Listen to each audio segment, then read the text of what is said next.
Indonesia Open 2024 menghadirkan rapor merah bagi skuad tanah air yang lagi-lagi harus menjadi penonton kesuksesan rival dari negara lain naik ke podium tertinggi. Untuk ketiga kalinya secara beruntun, skuad merah putih gagal menjadi pemenang di kandang sendiri pada gelaran Indonesia Open.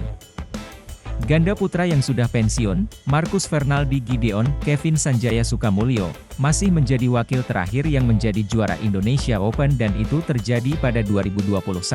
Rekor mengenaskan ketika wakil merah putih sudah habis sebelum semifinal bahkan hampir terulang pada pekan ini.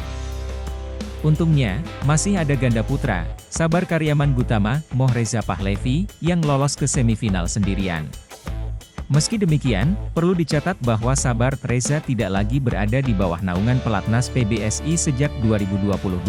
Satu alasan lain kenapa catatan minor ini mengkhawatirkan adalah karena terjadi kurang dari 2 bulan menuju Olimpiade Paris 2024.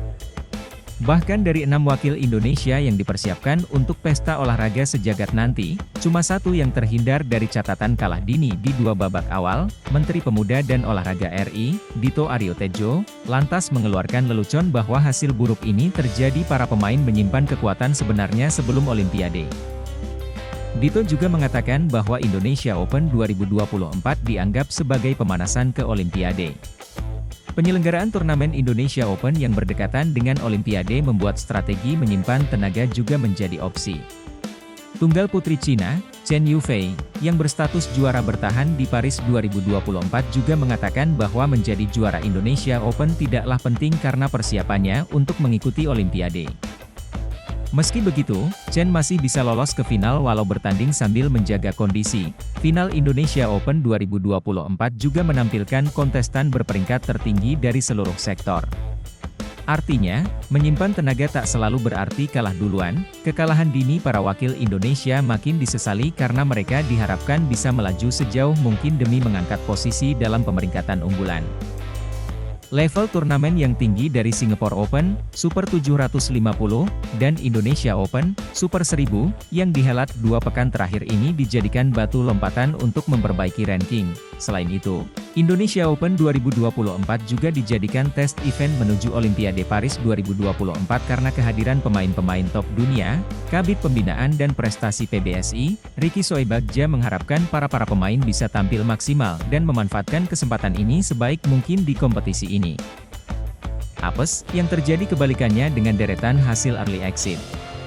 Tunggal putra paling miris karena tak sekalipun salah satu dari Anthony Sinisuka Ginting dan Jonathan Christie lolos hingga perempat final walau berstatus unggulan, masalah non-teknis seperti tekanan psikologis kembali disinggung. Hal ini seperti diutarakan oleh manajer tim ad hoc PBSI untuk Olimpiade Paris, Armand Darmaji.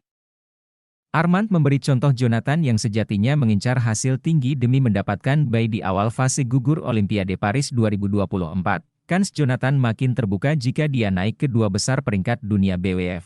Namun, syaratnya cukup tinggi.